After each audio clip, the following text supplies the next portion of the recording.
Brokers, diretamente de Ottawa, Canadá, a brasileira paranaense e corretora de imóveis, Roseli Quarte.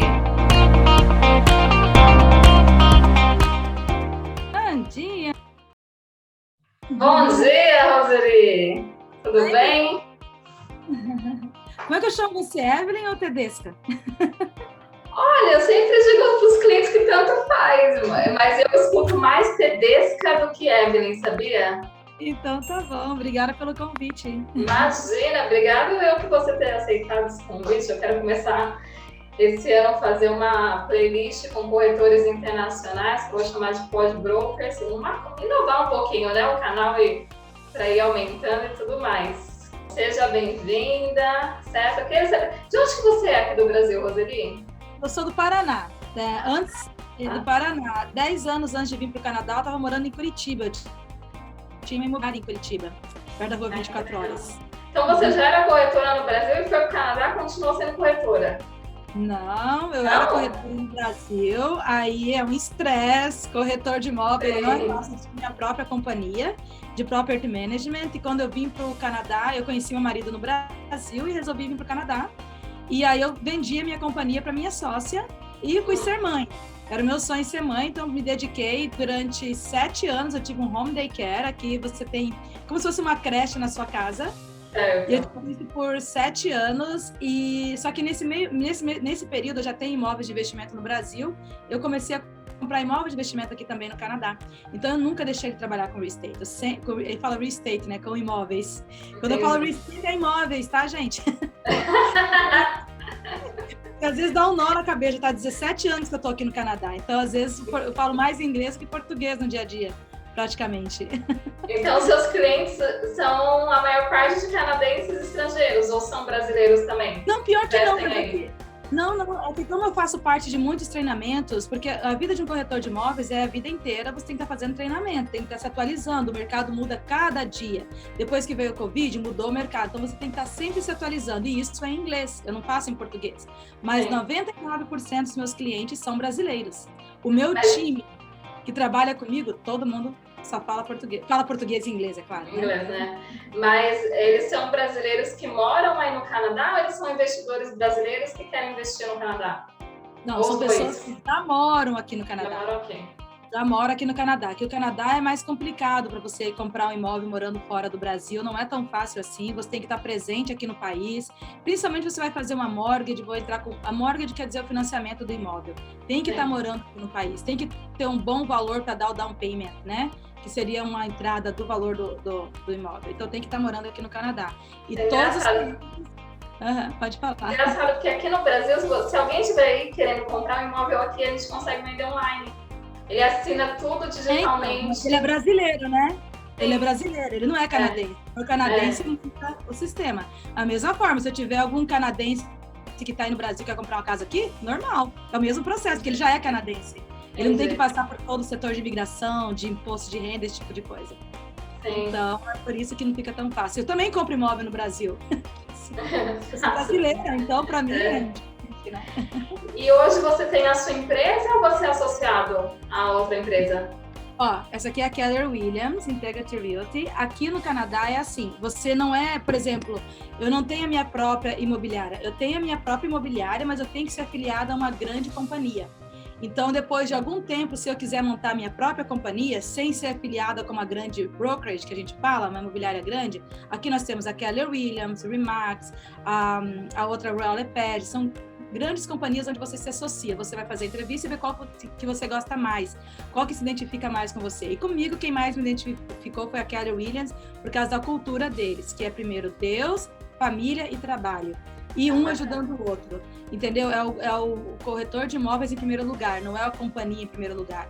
Então, quando eu vou vender imóveis, todo mundo quer comprar imóvel com a Roseli Quarte, não é com a Keller Williams. Eu represento a Keller Williams, entendeu? Sim, claro. E a gente paga uma taxa. Na frente, né? E aqui a gente paga para trabalhar. É diferente. Tipo assim, você vai ser corretor de imóveis no Brasil, como imobiliária, a pessoa simplesmente vai trabalhar para mim, ela ganha por comissão. Mas aqui eu vou trabalhar, eu escolhi a Keller Williams para trabalhar e eu pago uma taxa para ela. Aqui é obrigado você pagar uma taxa. O que seria essa taxa? Posso falar aqui? Claro, pode. Você corretor de imóveis que tem interesse talvez ir para o Canadá, saber como é que funciona. Primeiro de tudo, não vale nada o curso que eu tive no Brasil, a faculdade, eu tinha o CRES judicial, pessoa jurídica e pessoa física. Sim. Não vale nada. E corretor de imóveis, eu digo que é uma profissão que você não estuda para ser, você já é.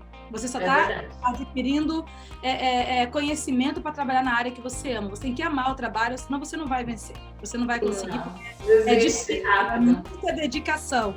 E aqui, para mim, quando eu estava esses 7 anos para Time Home Daycare, as minhas filhas cresceram, a mais velha já estava com 12 a 13 anos, eu tenho 3 filhas, uma de 10 hoje, 13 e 17 anos. Eu falei, já dediquei, cansei de olhar para baixo, agora está na hora de olhar no meu nível.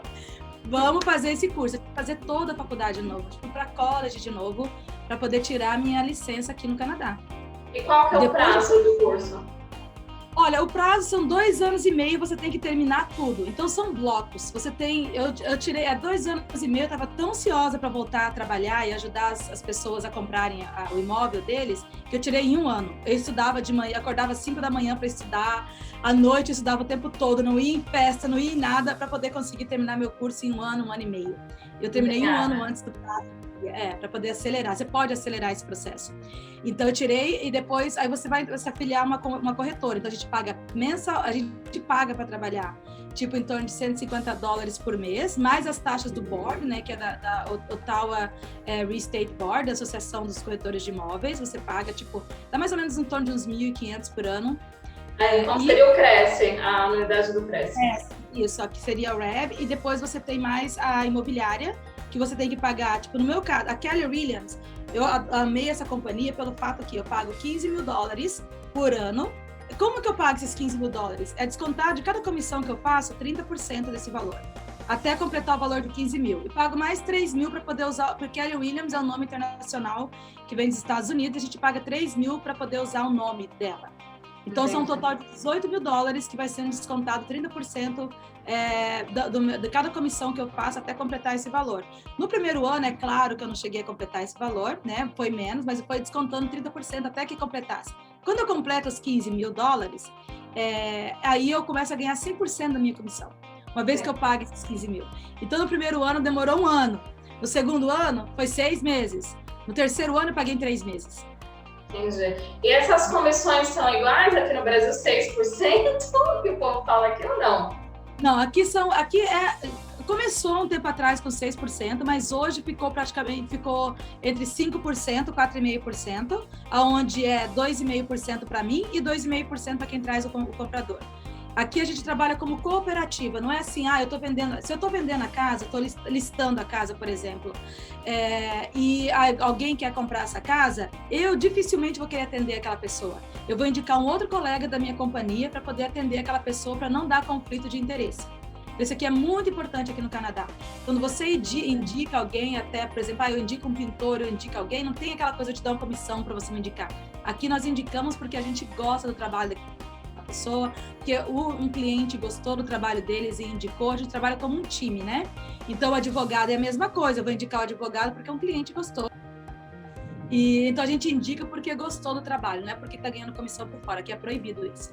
Entendi, mas se você tem a casa e tem o cliente, você faz essa ponte direto ou você indica o outro corretor para atender esse cliente? Se é uma casa que está exclusiva, eu faço a ponte direta. Mas eu deixo bem claro para os dois lados. Eu vou trabalhar como agente dos dois, então eu vou olhar o bom lado das duas pessoas. Se eu tenho mais intimidade, se eu vejo que é um cliente, tipo uma pessoa que está comprando, que eu não tenho tanta intimidade, que eu vejo que ela é mais assim, a gente conhece, né, a índole da pessoa, esse tipo de coisa. Você não me sinto confortável, eu acho que ela vai achar que eu puxei pro lado da outra pessoa, aí eu chamo um colega para poder atender ela. Olha, adorei trabalhar com você até aqui, mas como eu estou representando o proprietário 100%, eu vou brigar pelos direitos dele. Então eu vou te apresentar essa outra pessoa e ela vai brigar pelos direitos seus. Não dar Nossa, que diferente, né? Bem diferente. Bem diferente. Eu quero que os dois fiquem satisfeitos. Já aconteceu alguns casos por exemplo, teve uma listing que a gente fala é o imóvel que eu estava vendendo, e eu tinha um cliente que estava querendo comprar casas. Só que quando eu fui apresentar, então eu tive 5 ofertas na casa e tinha minha oferta também. Quando eu fui apresentar para o proprietário, ele não sabia qual que era a minha oferta do meu cliente. Entendeu? Então, a gente ligou, estava todo mundo mais ou menos parecido, a gente deu uma ligada para o cliente e falou assim, olha, são 5 ofertas, vocês estão nas top 2, as maiores, então você tem mais 20 minutos para poder colocar o teu melhor preço. Essas pessoas colocaram e meu cliente escolheu, e ele escolheu o meu cliente sem saber que era o meu cliente. Ele ficou muito feliz porque ele falou, nossa, pelo bom trabalho que você desenvolveu, que quando a gente coloca uma casa para vender, a gente faz staging da casa, fazer toda a decoração da casa, a gente faz a foto, faz o vídeo, faz o drone também, a foto da vizinhança. Então ele falou, você ficou tanto para fazer essa lista e você merecia double, a gente fala que é double A, que eu ganhei os dois lados. Mas é muito raro acontecer. Ele não vai saber para poder puxar pro meu lado, entendeu? Entendi. E já que a gente está nessa vibe do corretor no Canadá, você vê alguma diferença do corretor no Brasil para o Canadá, o trabalho, o processo de trabalho? Muito. Ou é igual? Não, muito diferente. Tem que aprender muito, infelizmente no Brasil tem que aprender muita coisa, questão de ética principalmente, de não querer passar a perna, sabe? Isso aí, infelizmente, tem muito. Eu trabalhei como corretora, passei lá como palavra, tá? Então não tô achismo, não. Então, isso é a questão de ética, a questão de sempre pensar no próximo, não só em você. O dinheiro é consequência, não é tudo que você está brigando ali. Claro. Você está fazendo parceria com aquele outro corretor para trazer um comprador enquanto você está listando a casa. Um dia ele vai estar listando também, vocês podem fazer uma parceria. Então é isso, é trabalhar como cooperativa. E eu fico bem feliz em saber, por exemplo, que hoje a Remax, ela tem também uma cultura muito legal, e inclusive a Keller Williams também está em São Paulo agora, que eles estão indo para poder ensinar esse conceito essa cultura de integridade, de honestidade, de um ajudar o outro, e eles dão muito treinamento. Você tem que ter treinamento. A pessoa, lá no Brasil, pelo menos no meu tempo, quando eu estava aí há 17 anos atrás, em Curitiba, a gente fazia o curso de corretor, tirava tudo, tinha treinamento, mas a gente nunca ia. Então, porque tem que ter treinamento. Meetings, né, só? Exatamente. Não tem como você ser corretor de imóveis se você não tem treinamento. Você tem que estar se reeducando todos os dias. Você tem que estar alimentando aquela alegria do teu coração de querer ajudar as outras pessoas. Então, você fica tão focado em querer vender, acaba esquecendo, né, da gente mesmo. Humano. De ser humano, entendeu? E esquecendo do outro também. Então, esses treinamentos é bom para poder aprimorar não só o seu lado pessoal, do teu coração em relação aos outros, mas também ajudar melhor outras pessoas. E isso que essas grandes companhias, por isso que é obrigada aqui no Canadá, você está afiliado a uma dessas grandes companhias, porque você está representando elas, você tem que representar bem. Então você aqui, você é convidada a se retirar da companhia se você não tem ética, se você não tem tudo que tem que ter para ser um bom corretor de imóveis, para representar o nome dessa empresa lá fora. E hoje no Canadá, vocês trabalham, eu estou vendo que vocês trabalham mais com residência. É isso? De terceiros ou existe lançamento imobiliário aí? Existe também, só que assim, aqui a gente fala, cada macaco no seu galho, tá? Então, quando você faz o curso, é lógico que a gente aprende sobre tudo superficialmente e cada corretor, ele foca num determinado nicho. O meu foco é first time home buyers, que são quem está comprando a primeira casa, e para investimento também, dependendo do tipo de investimento. Existem vários tipos de investimento na área imobiliária. Então, eu ajudo aquela pessoa que, eu não quero comprar um monte de imóveis, eu quero comprar 1 ou 2 para poder pagar a universidade dos meus filhos lá na frente. Então, esse investidor que eu vou estar ajudando a comprar, ajudar ele a fazer a administração desse imóvel, conseguir um inquilino para esse imóvel, para que esse inquilino pague o aluguel para ele, para daqui a 20 anos, para quem vai investir para long term, né, que a gente fala, que é um tempo longo. Então, eu vou estar ajudando ele a arrumar um bom inquilino, sempre que desocupar, vou estar dando essa assessoria para ele sem cobrar nada, só pelo fato de ele ter comprado imóvel comigo, eu vou estar ensinando isso para eles também. Bacana. Mas o meu foco é quem está comprando a primeira casa. É diferente daqui, né? Na verdade, a gente ganha por locação por tudo aqui no Brasil, né? Exatamente. Então, eu faço geralmente a gente cobra, quando vai alugar aqui, o primeiro aluguel, mais HST, que a gente tem que cobrar a taxa de prestação de serviço, que é 13% do valor. Mas quando a pessoa compra imóvel comigo, dependendo, cada caso é um caso, eu vou cobrar 50% do primeiro aluguel para poder encontrar outra pessoa. Se eu não encontrar no período que ele não pegou a chave ainda, aí ele vai ter que me pagar um aluguel inteiro. Por quê? Porque eu vou ter que colocar na MLS, que a gente fala que é Multiple Listed System. É o sistema onde vai para todo o Canadá. Aí eu vou ter que dividir a minha comissão com o meu colega. Se ele trazer um bom inquilino, é metade para mim e metade para ele. Entendi. Eu vi um vídeo seu sobre um plano do governo para a primeira casa. Isso ainda está em funcionamento? Como funciona? Sim, ainda está em vigor. Quem pode falar, é assim, ó, aqui, como eu falei para você, vou dar só uma pincelada, porque eu não sou uma mortgage broker. Então, até eu posso indicar depois uma mortgage broker maravilhosa, que você que fala português também, que você pode fazer a sua entrevista, ela vai responder mais detalhes sobre como que é o projeto do governo. Mas, geralmente, o governo ele vai ajudar com... quando você vai comprar uma casa, você tem que dar 10%, pelo menos, do valor da casa. Se é uma casa de 500 mil, você tem que dar 50 mil de down payment, né? Ele seria assim, o pagamento de... a oferta que você dá na casa. Eu vou pagar essa entrada, é uma entrada. Então, o que acontece? A pessoa não tem 50 mil, então ela tem 25 mil. Aí o governo entra contra o restante. Vai completar os 10% para ela. Isso. Como que ela vai pagar? Porque ninguém... É aquela coisa assim, é uma ajuda para ele comprar a casa, mas, né, o governo tem a parte dele também. Como é que ele vai pagar? Então, eu sempre digo aos meus clientes, aproveita essa oportunidade que o governo está te dando de fazer esse empréstimo nesse dinheiro e paga para o governo quanto antes. O porquê? Você não tem que pagar se você não quiser, mas se você demorar os 25 anos ou 30 anos, conforme for o prazo do seu financiamento, aí vai vender a casa com 20 anos. Você pagou 500 mil na casa, a casa está valendo 550 mil, vai valer muito mais. Vai valer, vamos dizer, sei lá, 700 mil? Você ganhou 200 mil a mais da casa. 100 mil é teu e 100 mil do governo. Para que você vai esperar lá na frente para poder dividir a tua equity? Já paga naquele primeiro ano, que é o mais rápido possível, e quando você for vender lá na frente, o dinheiro é todo seu. Então, boa essa jogada do governo também, né? Porque não tem pressa, ele vai receber lá na frente muito mais. Por que ele tem esse programa? Porque está subindo muito rápido. Ainda mais depois da pandemia, o mercado ficou mais maluco ainda, entendeu? Então, e aqui em Oro, o que acontece é que está subindo muito, não é tão alto ainda como Toronto, porque Toronto começou a crescer muito mais rápido, Vancouver também. Então, agora o pessoal começou a descobrir Oro, porque teve a pandemia e a gente não foi muito afetado. Lógico que foi muitos apartamentos foram afetados, o mundo inteiro foi afetado com a pandemia, mas no Canadá, aqui em Oro, tem muitas pessoas que trabalham na área de TI, que é a parte de informática, né? E tem muita gente que trabalha no governo. Então, esses trabalhos foram mantidos, eles continuaram trabalhando remoto. Então, por isso que a nossa economia continuou estável. Só que não tem mão de obra para construir casa. É muito difícil a mão de obra. Então, você tem muitas casas sendo construídas, porém, não tem como construir mais porque não tem pessoas qualificadas, não tem mão de obra para trabalhar. E isso faz com que o mercado de casas usadas fique acelerado, os preços subam cada vez mais e as casas que estão hoje sendo construídas novas foram compradas há 2-3 anos atrás. Entendeu? Por isso que o mercado não para. E com a pandemia aumentou mais ainda.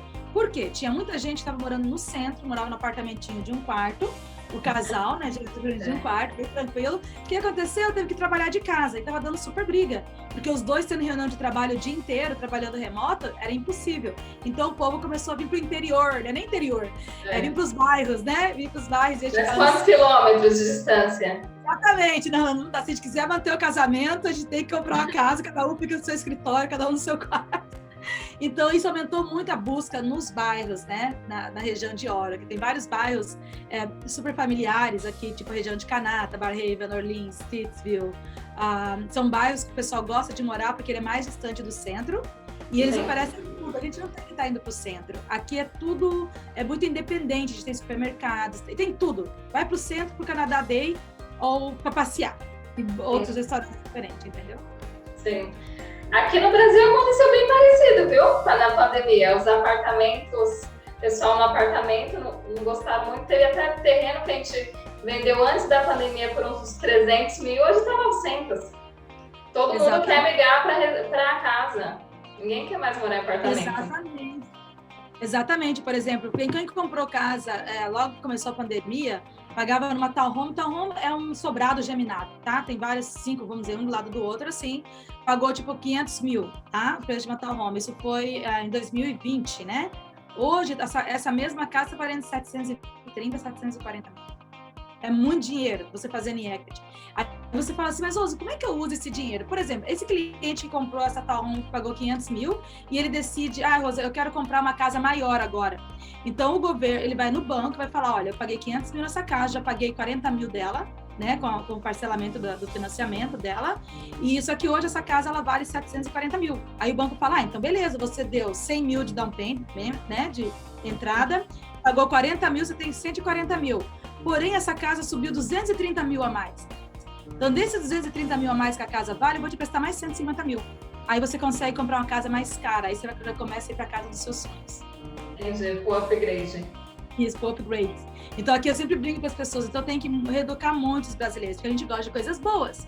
Então às vezes eles chegam aqui e já querem comprar a super casa, a casa maravilhosa. Só que aí eu vou reeducando eles. Aqui para chegar nessa casa aqui, você tem que começar com um condomínio, com uma casa mais simples, velhinha, que essa casa vai subir de equity, ele troca depois de 3 anos, ficou mais os 2 anos naquela casa, aí ele conseguiu bastante equity para poder pegar a casa dos sonhos aqui.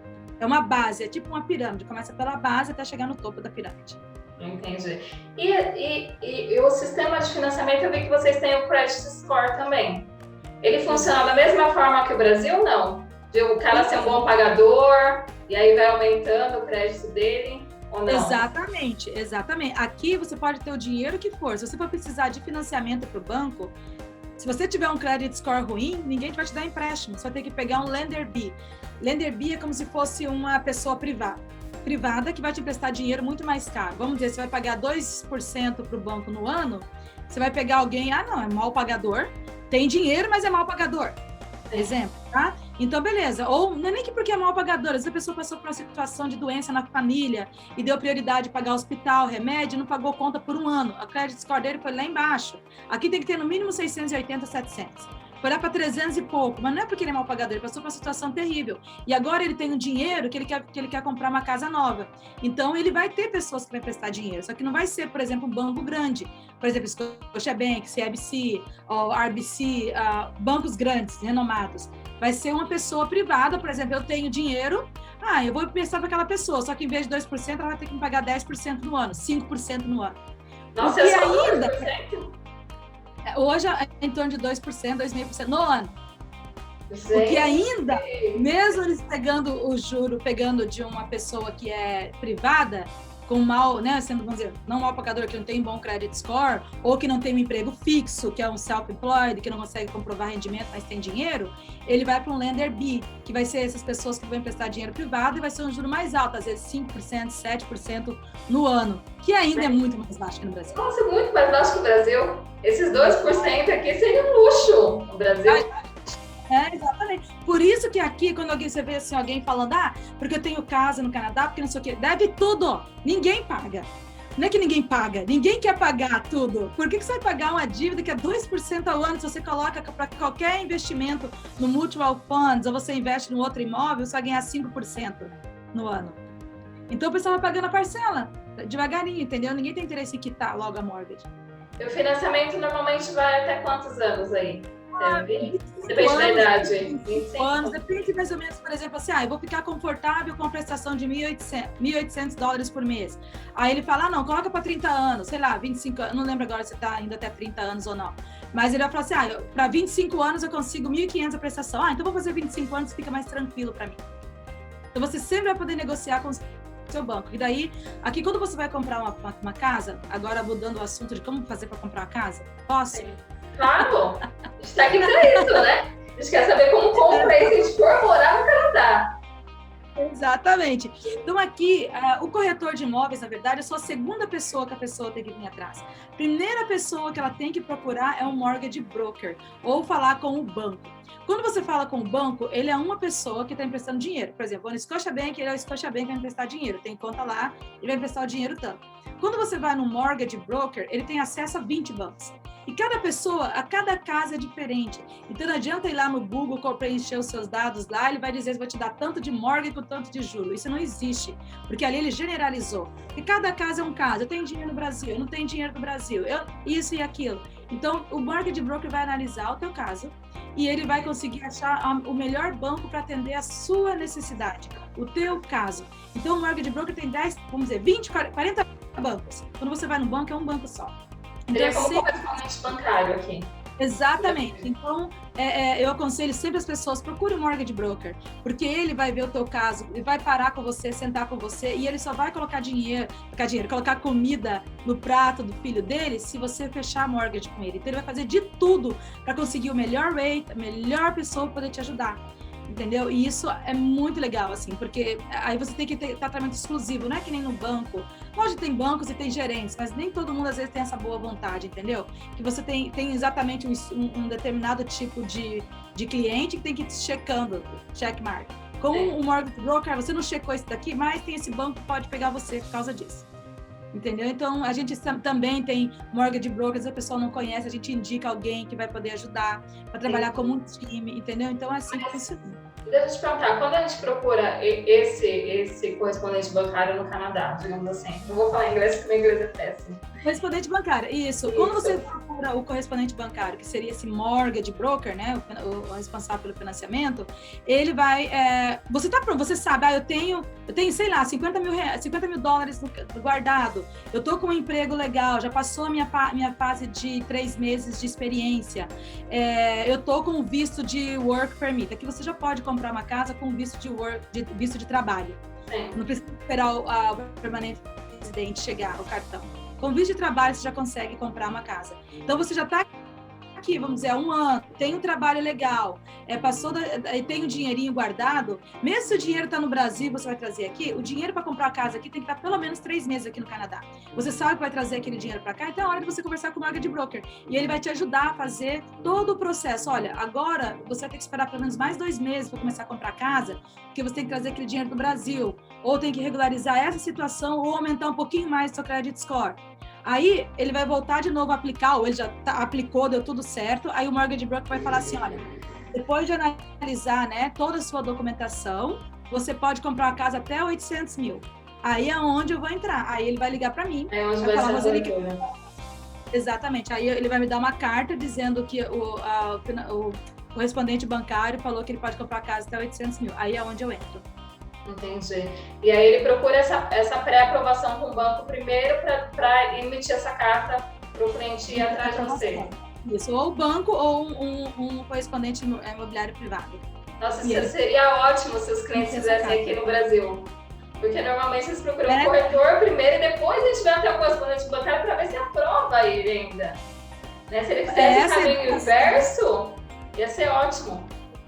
Exatamente, é essa educação que essas imobiliárias grandes estão indo para o Brasil para poder treinar os corretores de imóveis, porque a gente tem família, nós temos a nossa vida, então você vai lá, sai um monte com o cliente para depois saber que o cliente, não tem dinheiro para comprar, não foi aprovado. Você não vai fazer perguntas para ele privado, você tem dinheiro? Você tem bom crédito? Você não pode fazer isso. Então, tem restrição, tem... Exatamente. Você fala assim para ele primeiro, olha, antes a gente sair para poder olhar a casa, você pode falar isso. Tanto que eu ajudei pessoas a comprar casa no Brasil, eu quero comprar casa, vou olhar a casa. Não vai fazer o corretor perder tempo, ele também tem família, ele tem tudo, por que você vai perder o seu tempo também? Primeiro vai no banco, veja se você tem dinheiro para comprar casa.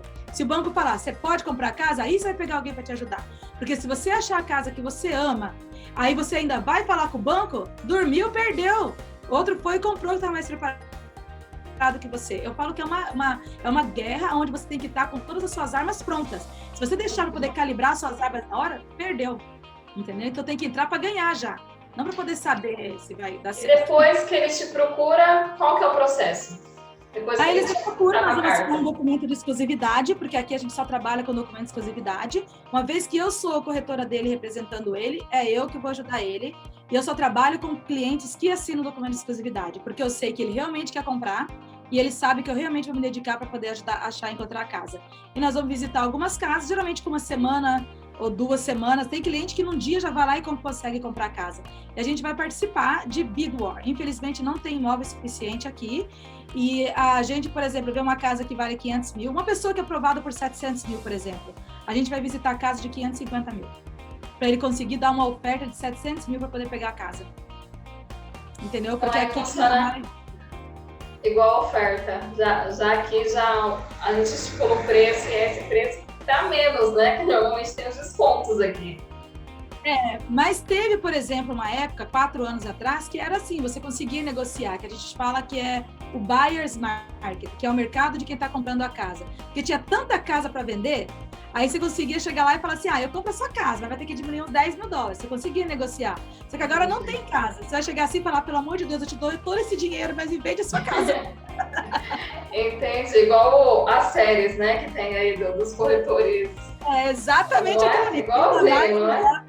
E o trabalho que eu faço é diferenciado. Então, eu ajudo o cliente, eu falo que é um time, né? Então, a gente vai trabalhar com o mortgage broker junto, a gente vai fazer uma carta pro proprietário, falando, contando a história dele, que a gente quer tentar pegar o lado do coração. Porque se caso chegar na hora da oferta, a nossa oferta não for a maior, a gente quer que ele ligue pra gente e fale assim, olha, a oferta de vocês não foi a maior, tenta colocar o melhor preço que vocês podem, quem sabe vocês têm a chance de conseguir a casa. Porque a gente pegou o lado do coração da pessoa, entendeu?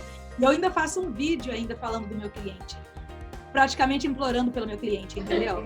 O importante é que a conta do banco está crescendo. Eu não importo o que os outros vão pensar lá fora. E meu inglês é horrível, então eles ficam até o final olhando o vídeo para ver até onde a cara de pau dessa Realtor vai. Eles adoram, porque esse é o jeitinho brasileiro bom que a gente usa aqui. Entendeu? Não é passando a perna ou querendo ser mais esperto que os outros. Não, é sendo você quem você é, não se preocupando com o que os outros pensam. Entendeu? É ser você. E aí depois desse processo de você mostrar a casa, identificar, ser aprovado pelo proprietário da casa e já volta para o banco de novo. Então é assim, então uma vez que, porque ele tem uma pré-aprovação, né, de quanto é o valor dele. Não existe financiamento se não tem casa. Então, mas ele tem uma noção, eu posso ir até 800 mil, pagamos lá 800 mil na casa, aí eu vou preparar. Quando ele dá a oferta, por exemplo, se ele falou para o mortgage broker assim, é tudo para o mortgage broker, olha, eu tenho 100 mil para poder comprar a casa, tá? Desses 100 mil, quando a gente coloca a oferta na casa, a gente vai colocar 25 mil dólares, por exemplo. E a gente vai dizer para o proprietário, olha, seu fulano, a gente oferece 800 mil na casa, e nós estamos dando 25 mil dólares de sinal de negócio para poder dizer que a gente está sério no processo e que nós não vamos desistir do negócio. Se o proprietário falar assim, não, eu aceito a tua proposta, ele tem 24 horas para depositar aqueles 25 mil. Aí no dia de pegar a chave, que é geralmente 2 meses depois, ele vai, o advogado, que tem que ter um advogado para fazer a busca do registro de imóveis, fazer todas aquelas, né, as taxas, as certidões necessárias. Chegou 2 dias antes do pagamento, ele vai dizer assim, você falou aqui que você vai dar 100 mil dólares de down payment. Mas você já adiantou 25 mil com a Roseli quando fez a oferta, é isso, então você tem que pagar a diferença hoje. Entendeu? É assim que funciona. E a escritura? É a mesma coisa que aqui no Brasil? É a mesma coisa, é esse processo. Que daí quando ele já tem a casa, que a gente comprou a casa, aí eu vou mandar toda a documentação pro correspondente imobiliário, para daí ele começar a fazer o financiamento. Ele vai trabalhar em cima do financiamento. E o advogado vai providenciar a parte de escritura, a parte de transferência de título para o nome dele, ver se tem algum débito na casa. Então, esse 30 dias ou 60 dias, que é antes de comprar a casa, é esse trabalho que o advogado vai fazer, verificar se tem algum tipo de dívida na casa e providenciar a escritura do imóvel, transferindo para o nome deles. E como que você... Aí você diz assim, tá, Rose, qual é o custo? Geralmente, esses custos para você, de registro de imóveis, transferências, certidões, para a property tax, IPTU para o nome dele, proporcional, esse tipo de coisa, o mortgage broker sempre diz para a pessoa deixar tipo 1,5%, eu digo 2%, que é melhor sobrar do que faltar. Então, por exemplo, eu tenho 120 mil dólares no banco, 115 mil dólares no banco. Flávia, 100 mil eu vou dar de 10 de down payment, mas 15 mil, eu falo Flávia porque a Flávia é a mortgage broker brasileira que eu trato muito, trabalho muito com ela. A Flávia da Silva é o nome dela, depois eu te passo. Então, eu tenho 115 mil, então, só que 100 mil eu vou usar para down payment, 15 mil eu vou deixar separadinho, guardado para ele pagar o advogado, as custas para transferir o imóvel para o meu nome. Tem que ter esse dinheiro sobrando. Se não tiver o dinheiro sobrando, não tem compra de casa. Nossa, mas é mais barato que no Brasil, né? Porque no Brasil dá quase 6% só a escritura. Fora o restante das taxas. Exatamente. Não, aqui é bem mais tranquilo. É bastante taxa, mas é menos um pouco que no Brasil. E a locação é a mesma coisa? A locação, eu falo que a locação é a boa ação do ano que eu faço. Por exemplo, trabalho bem menos vendendo uma casa do que com a locação. Nem o corretor de imóveis gosta de fazer locação aqui, mas a gente sempre faz com a comunidade brasileira. Eu coloco que as pessoas elas chegam aqui e elas já querem chegar sendo bem acolhidas. Então, é bem burocrático o trabalho. Você tem que provar para a pessoa aqui que uma pessoa que está vindo de outro país tem condições de pagar o aluguel aqui sem ter emprego, sem ter credit score, sem ter nada. Então, eu faço todo um processo como se eu estivesse no Brasil. Como eu já tenho uma reputação aqui do mercado, quando eu converso com algum corretor, eles já me conhecem. Então, isso facilita muito na hora de ajudar aquela pessoa a fazer a locação. porque eles já sabem que eu jamais vou colocar alguém que vai trazer algum tipo de problema. Você tem aquela pessoa que já quer dar o jeitinho brasileiro, que, eu vendi todos os meus imóveis, coloquei no nome do meu pai, da minha mãe, do meu tio, já vem pra cá achando que vai dar errado, já vem querendo meio que dar o golpe. A primeira coisa, eu reeduco.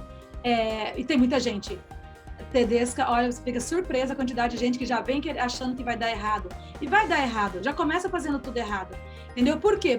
Por que fazendo errado? Porque vendeu tudo, colocou no nome de um parente para poder garantir que, se caso der alguma coisa errada aqui, ninguém vai tirar o dinheiro deles. Só que daí, eles vêm para cá, não tem nada como comprovar que ele tinha dinheiro no Brasil, que ele tinha um bom credit score no Brasil. Entendeu? Então, isso vai dificultar ainda também. Então, eu falo, olha, infelizmente já começou errado, já procura outros caminhos, porque infelizmente não tem como te ajudar. Agora, se a pessoa faz tudo bem certinho, ela providencia todo o credit score, tá aqui o dinheiro todo que a gente tem no banco, já vem com boas intenções e achando que vai dar certo, conte comigo que eu tô aqui para ajudar, que é integridade e honestidade em primeiro lugar. E sempre pensar positivo que vai dar certo. E o Canadá é um país que precisa de muito de mão de obra, sabe? E qualificado. E o brasileiro tem muito isso. É frio aí agora? É inverno? Menos 20 hoje, menos 30 mais ou menos. Só que dentro de casa é assim, a gente anda de blusinha, tipo, é tranquilo, 20 graus. Eu vi você colocando a placa, né, na frente da casa, toda equipada, com as ferramentas. Essa é uma parte das funções dos corretores também. Exatamente. Agora, eu tenho time, né? Então tem pessoal que me ajuda mais. Mas quando eu comecei sozinha, era aquilo lá. Eu que ia colocar a placa para alugar. E na hora de mostrar a casa, esse negócio de salto alto, que nem aparece nos Estados Unidos, aquelas realtors super fashion, aquele super salto alto, não existe para um corretor de sucesso, tá? Aquilo ali é só para ir em peça. Você usa salto alto sim para ir em peça, porque corretor a gente rala pra caramba. É bota, e aqui você tem gelo, você pode escorregar, você tem que estar com bota de neve, bem quentinha, entendeu? Que eu já caí várias vezes, já escorreguei tentando ir com o salto, mas não funciona. Até minha filha brinca, eu adoro ver aqueles programas de real estate em Los Angeles, né? Aí minha filha fala, mamãe, só que lembre-se que você tá no Canadá, que você tem que usar botona. Não, mas aqui no Brasil eu trabalho no loteamento e eu vivo de bota no loteamento. Não existe salto alto no loteamento, gente. Exatamente, não tem como, é só para festas, né? A gente deixa. Aí aqui quando eu venho pro escritório, às vezes eu venho com a botona, deixo lá e coloco um saltinho para me sentir mais realtor, assim, sabe? Realtor que eu falo que eu tô um pouco Beverly Hills. Mas não, é muito ralado, é botona mesmo, para não escorregar. Às vezes a gente mostra em 1 hora, mostra 5 casas. Mas a pessoa aqui, por causa do Covid, antes a gente demorava 1 hora mostrando a casa. Hoje a gente tem 15 minutos. Nossa! A pessoa vai comprar uma casa de mais de $500 mil, ela olha em 15 minutos. É rápido, né? Muito rápido, entendeu? Então tem que ser rápido. Eu não sou preguiçosa. Eu mostro a pessoa que quer comprar uma casa. Se tiver 10 casas que ela tem chances de ganhar, eu vou mostrar as 10 casas para ela. Entendeu? Entendi. Então não tem assim, eu vou de um ponto ao outro da cidade, que é mais ou menos 1h30 atravessando, do mesmo. Se a cliente tem interesse em olhar nessa cidade, naquela cidade oposta, eu vou mostrar nos 2 lugares para ela. Às vezes vai um tanque de gasolina no final de semana. Mostrando casa. A gasolina está mais barata do que no Brasil, né? Tem que a gente tá quase R$6 um litro. Mas aqui também é a mesma coisa. Aqui é mais ou menos $50, é mais ou menos o mesmo preço de vocês. Só que a gente ganha em dólar, facilita um pouco, né? Mas é muito gasto. Eu digo assim, se você quer ser um corretor de imóveis aqui no Canadá, tem que ter pelo menos um bom dinheiro guardado para te aguentar por uns 6 meses. Que é mais ou menos o tempo que você precisa para poder se reerguer e fazer a tua carteira. Porque eu acho que aqui também. É a mesma coisa, né? Porque a gente pensa assim, meus amigos, meus parentes, para entrar em contato. Né, você vai chorar muito no começo. Porque vai ver teus amigos, seus parentes comprando com outras pessoas e não chamando você para ser corretor de imóveis, entendeu? Mas depois, quando você lancha, que você conseguiu conquistar o teu espaço, eles vão vir atrás de você. Eu sempre coloco assim, o mindset. Se vir algum amigo, se vir algum parente, eles são bônus. São pessoas que Deus trouxe da minha vida, mas assim, que eu mostrei para eles que eu sou capaz de fazer um bom serviço para eles, entendeu? Excelente isso. Me conta o que mais que você quer me contar daí do Canadá, de como... Eu acho que é isso. Se a pessoa, por exemplo, eles querem vir para cá, para o Canadá, fazer as coisas tudo bem certinho, né? Pega o visto de trabalho ou vem com o visto de estudante.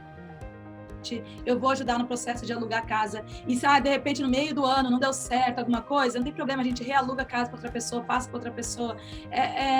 O meu trabalho é ajudar a fazer sonhos se tornar realidade. Eu jamais vou querer, por exemplo, que um cliente compre uma casa que eu sei que tem um monte de problema, porque eu sei que é o sonho da casa própria, eu não quero que o sonho se transforme em pesadelo. Entendeu? Então, o meu trabalho aqui é fazer com que eles façam realizem o sonho de ter a casa. Teve vários, quando eu comecei meu trabalho, tinha muitas pessoas que moravam 6, 8, 10 anos no Canadá e que ainda estavam pagando aluguel. Eles não sabiam que eles poderiam tendo um work permit, por exemplo. Entendeu? E a minha alegria é muito grande ver essas pessoas hoje morando na casa própria deles. Em vez de estar pagando outras pessoas, está pagando o próprio financiamento deles.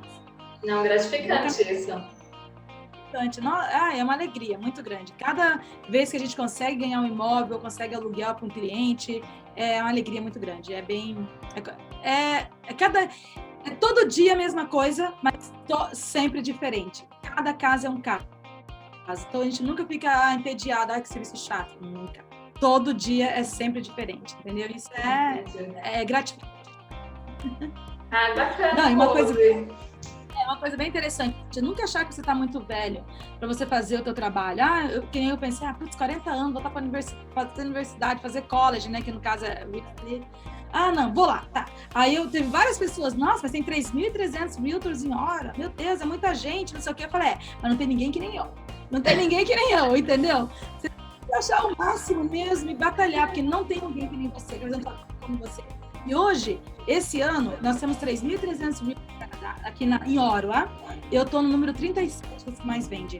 Eu ganhei o título pela minha companhia, em 7º lugar, com mais números de unidades vendidas no Canadá inteiro. Quando, né, é aquela coisa assim, é você confiar em Deus, porque sozinho, eu sou muito religiosa, e é tudo, eu falo assim, que é tudo, né, eu sei que muita gente, você tem que ter um porquê, de ter uma força para te dar força, para fazer você acreditar que você pode. E Deus para mim é tudo, e eu sei que Ele está sempre do meu lado, tudo que eu faço é a prova de que, olha, pensa, pessoa do interior, né, brasileira que fala ali, quando eu cheguei, já faço parte da liderança da minha companhia. Tem um monte de canadense que não faz, então é só por Deus, é Deus que me deu força para chegar até aqui, me deu entendimento e muito trabalho duro, entendeu? Não ser preguiçosa, ir atrás, que sempre os outros, e você sempre vai ser reconhecido.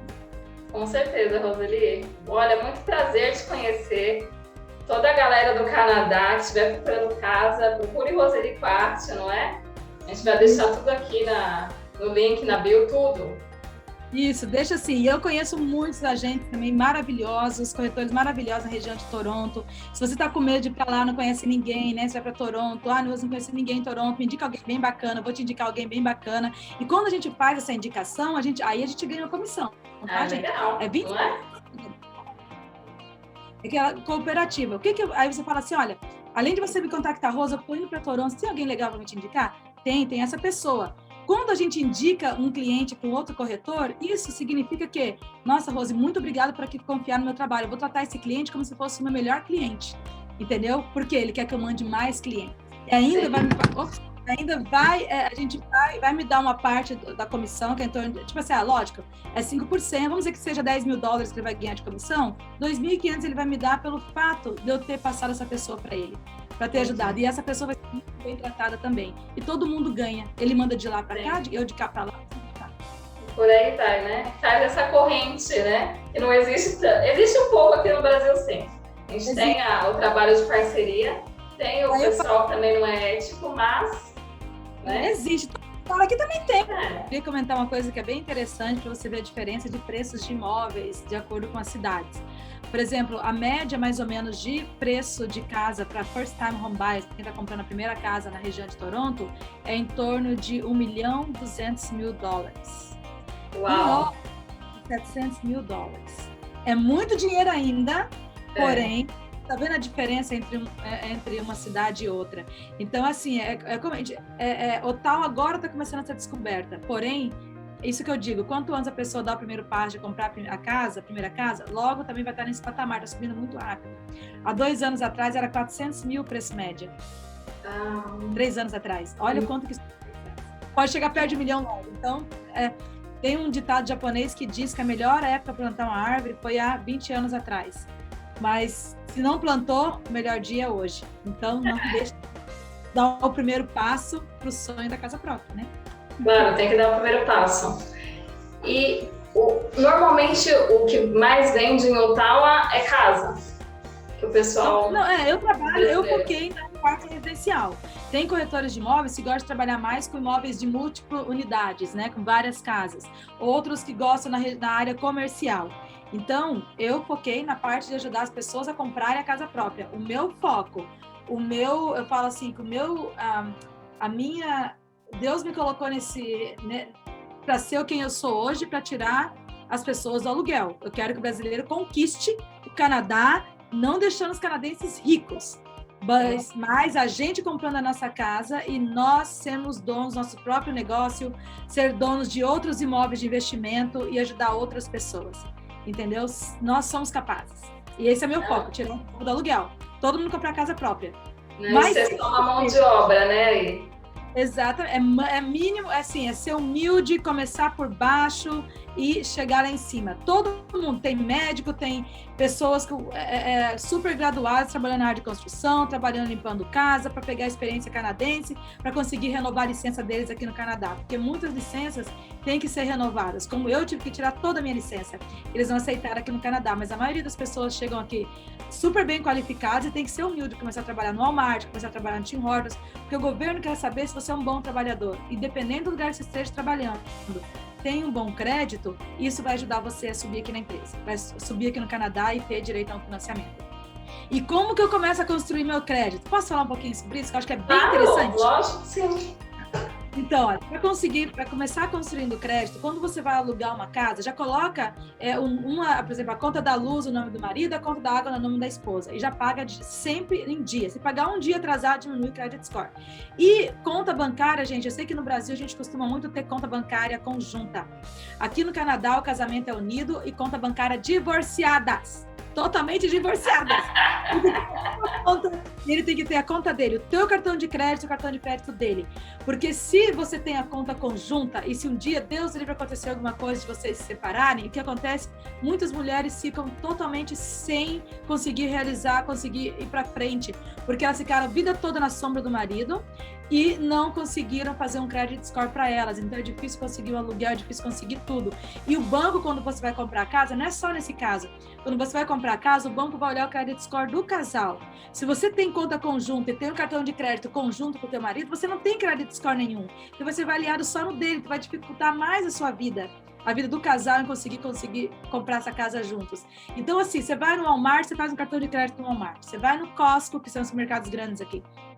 Você consegue um cartão de crédito no Costco. Onde você vai, você consegue um cartão de crédito. E a ideia eu tenho $1.000 de limite, usa 300 e paga. Nunca usa os $1.000. Nem que você tenha que pagar 3 vezes no mês. Quanto mais você mostra para o banco, nossa, ela tem um cartão de crédito por motivo de conforto, porque não quer andar com dinheiro. Agora, se você usa o teu limite todo, ela precisa de dinheiro, então não vou emprestar para essa pessoa. O teu credit score não vai subindo. Então, usou o cartão de crédito, paga. Usou, paga. Nunca usa o limite todo dele para evitar que o teu credit score abaixe. Então, eu sou a pessoa que fujo de cartão de supermercados e tudo, então tem que ter os cartões. Tem que ter, você tem que dever para você ter credit score, porque quem não tem conta, você não sabe, é o único jeito do banco poder avaliar se você paga bem as suas contas é se você tem conta. Então é interessante ter pelo menos um cartão de crédito e manter aquele cartão de crédito para pagar pelo menos 2 vezes no mês para poder ajudar a subir o teu credit score. E se a conta de luz está tudo no nome do marido, todas as contas da casa, telefone, internet, coloca tudo, cada coisa... Metade, tá? E quando a gente compra uma casa também, por exemplo, você vai comprar um carro.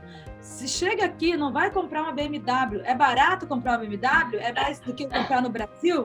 É, porque tem muito menos imposto. Só que o banco não... Se você não tem a tua casa própria ainda, não compre carro importado. Compre um carro mais simples. Por quê? Porque o banco também vai ver. Putz, ele ganha $3.000 por mês, paga $2.000 de financiamento de carro. Como é que essa pessoa quer comprar uma casa? Não, você ganha $3.000 por mês, paga $500 de financiamento do carro e ainda sobra $2.500 para poder comprar a casa. Ah, legal, ele está controlando as contas dele. Entendeu? Então, isso o banco vê também. Então, compra um carro mais simples. E um outro detalhe, vamos dizer que você já chegou aqui, já comprou teu carro mais simples, ou tem 2 carros, geralmente o banco vai pedir para você vender um dos carros e quitar ele, ficar só com um carro, porque daí vai mostrar que você tem menos dívida, mais dinheiro sobra para você pagar teu financiamento. Tá? Aí a gente foi lá, tem um carro, aí a gente foi lá, compramos a casa. Só que aqui é assim, tá? duas coisas eu vou fechar aqui. Por exemplo, eu como corretora de imóveis, eu vendo a casa hoje, o dia do closing date vai ser daqui a 2 meses, só vou ganhar minha comissão daqui a 2 meses. Por isso que eu falo que tem que ter aquele tempinho aí para poder se manter até que você receba a tua comissão. Quando o negócio fechar, que eu recebo, tá? Então, vamos dizer, agora voltando pro lado de quem comprou a casa. Naqueles 2 meses, a gente comprou a casa hoje, daqui a 2 meses a pessoa vai pegar a casa. Aí a pessoa, naquele meio termo ali, ela resolve, vou aproveitar, comprei a casa, vou lá financiar todos os móveis da casa. Compra tudo financiado, compra o carrão zero, lindo, maravilhoso. Pra combinar com a casa. 2 dias, poder combinar com a casa. 2 dias a gente vai comprar a casa, o banco vai puxar o crédito dele de novo e ver. Essa pessoa tá louca? Fez tudo isso aqui de compra, comprou um carro, ela não tem casa. Eu não vou dar financiamento porque ela comprometeu o dinheiro mensal dela. Gente, então eu sempre digo para os meus clientes, comprou a casa, o dia que pegar a chave, você vai para a concessionária, você vai para qualquer lugar, senta no chão, mas não me vai comprar nada financiado. Pelo amor de Deus, não mexe no crédito, porque o banco vai comprar o crédito. E você não vai ter a casa. E isso é muito comum acontecer. Então, eu sempre friso muito isso para os meus clientes, entendeu? A casa só é sua depois que você pega a chave. Até lá, tudo pode acontecer. São 2 meses de todo o estresse possível. Porque é o mês que você vai começar a mandar a documentação para o banco, ele vai começar a verificar se tudo que você falou era verdade. Então, assim, até você ter a chave é uma roller coaster, é uma montanha russa na sua vida. Então, a assinatura com o banco é só na chave. É só na entrega da chave. Naqueles 2 meses ali até você pegar, o banco vai estar analisando toda a documentação que você mandou. Entendeu? A sua mortgage só sai o dia que você pegar a chave, naquele dia. Até lá, tudo pode mudar se você mudar o teu crédito. Entendi. Então, vamos mudar de emprego. Nossa, recebi uma super proposta. Daqui para começar 2 semanas, você vai pegar a chave da casa daqui a 3 semanas, conversa com a pessoa que você ganhou, como tem o emprego, para segurar para mais 1 semana depois você pegar a chave. Porque se você muda de emprego também, um dia antes de pegar a chave, não tem mortgage. Entendeu? Entendi. Não pode fazer nada, até pegar as chaves, nada. Comporte-se, mantenha-se a tua vida do jeito que estava quando você aplicou a mortgage. Não mude. Bom, aí é 2 meses. Aqui no Brasil é mais ou menos 6 até a aprovação, de 2 a 6, depende. Nossa, não. Por isso que a gente, como eu tô te falando, ele já passou pelo pior da aprovação quando ele pegou o pré-approve, pode demorar às vezes 2, 3 meses. Mas ele só vai sair ver casa quando ele tá tudo pré-aprovado. Então só fica aqueles 2 meses que é só o tempo de verificar as escrituras, verificar as certidões da casa e o banco preparar a papelada do financiamento. Roseli, o que você pode deixar de dica aqui para os brasileiros que estão indo aí morar no Canadá? Eu acho que então, assim, uma coisa bem importante, assim, dica também para quem vem para o Canadá, principalmente os brasileiros, a gente ouve muita gente falando assim, olha, quando você chegar no Canadá, não fica andando muito com brasileiro, porque senão você vai aperfeiçoar o teu inglês. O que eu digo? Se você vai pensar assim, não vou me misturar com a comunidade brasileira, já compra a tua passagem de volta, porque você vai voltar com depressão pro Brasil. Porque aqui o canadense é tipo Curitiba, eu sou de Curitiba, né? Então, meu negócio era um sucesso, porque eu sou do interior, sou de Foz do Iguaçu, né?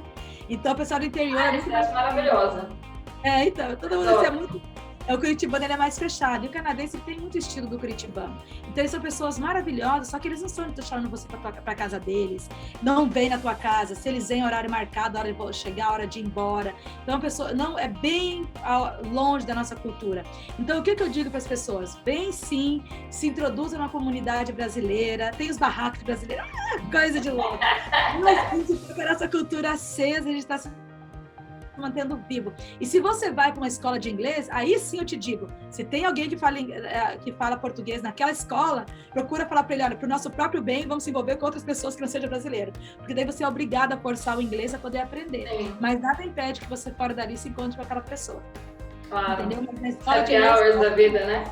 Exatamente, mas tem que sim se envolver com pessoas que gostam das mesmas coisas que você. Tem gente de todo tipo aqui no Canadá, também tem gente ruim, tem gente boa, entendeu? É saber, mas não deixar de se envolver com a cultura brasileira, porque isso vai ajudar vocês a passar por esses dias assim de muito frio, sem sol, que é muito fácil causar, né? O pessoal entrar em depressão, esse tipo de coisa. Então tem esse calor humano da comunidade que ajuda muito. É a nossa família aqui. Eu falo, eu não tenho família nenhuma aqui no Canadá, mas meus amigos são a minha família. É o que me mantém firme e sempre procurando ir para frente, entendeu? Aqui no Canadá é esse calor humano. Que só a comunidade e é fácil achar produto brasileiro aí ou é difícil? Tudo, tem tudo. Não, gente, ó, e quando vem para cá também, já vem com a cabeça aberta para poder experimentar coisa boa. Entendeu? Para experimentar coisa nova. Se quer coisa brasileira, já fica no Brasil. Você já fala assim, fica aí, nem vem para cá. Mas, quando eu cheguei aqui, não tinha. Mas hoje tem tudo, não tem nada. Tem açaí, tem tudo. Tem mercadinhos brasileiros que você compra comida online e entrega na tua casa. Então, se o medo não vou ter isso ou aquilo para comer, não se preocupe, que isso tem tudo aqui já. Já está brasileirado. E comida do Canadá, qual que é a sua preferida?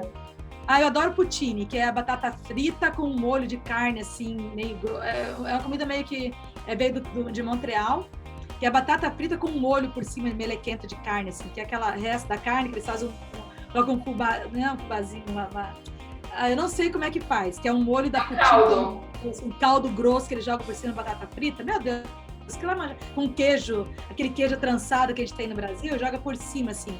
É maravilhoso, eu amo. E hambúrguer, né? Aqui nos Estados Unidos, hambúrguer. Tem todo tipo de hambúrguer. Claro, que nem no Brasil tem um monte de hamburgueria, aqui também tem um monte também, bem boas. E tem McDonald's da vida, essas coisas que a gente tem junk food no mundo todo também. E legumes e salada zero, né? O pessoal não come. Então, não, tem muito. Tem muito. Tipo assim, hoje você leva teu filho, por exemplo, no McDonald's, você tem a opção, você quer que o teu filho ganhe batata frita junto com o hambúrguer dele ou você quer maçã? Entendeu? Você tem essa... mesmo no junk food place, eles têm opções saudáveis também, saladas, tem. Mas o pessoal, como todo, né, aqui no frio, o pessoal gosta de comida substanciosa, assim. Mas na minha casa a gente come comida brasileira, macarronada, pizza, normal. É como se estivesse no Brasil, só que aqui no Canadá, que tem feijão, tem arroz, tem tudo, do jeito que você gosta. Não tem assim, aqui em Oro a gente não tem ainda um restaurante brasileiro, mas em Toronto você acha churrascarias maravilhosas, caríssimas, aos olhos da cara. Imagina! Muito caro, mas no Brasil também churrascaria não é barata, então, tipo assim, sai elas por elas. Entendeu? Então, mas geralmente a gente cozinha comida brasileira sem problema nenhum. Acho que é isso. É isso, bacana. Feliz de ter te obrigada aí pela oportunidade. Imagina, obrigada eu. E se alguém tiver alguma pergunta, tem lá, passa para mim, manda a gente pelo WhatsApp, tá? Porque eu adoro o WhatsApp.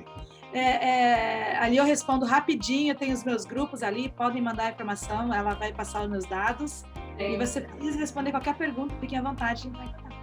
Tá certo, eu vou deixar aqui todos os seus contatos e a gente vai conversando aí. Tá bom? Obrigada, Roseli Quarte. De nada, um beijo, Tedesca. Obrigada pela oportunidade. Beijo. Tchau.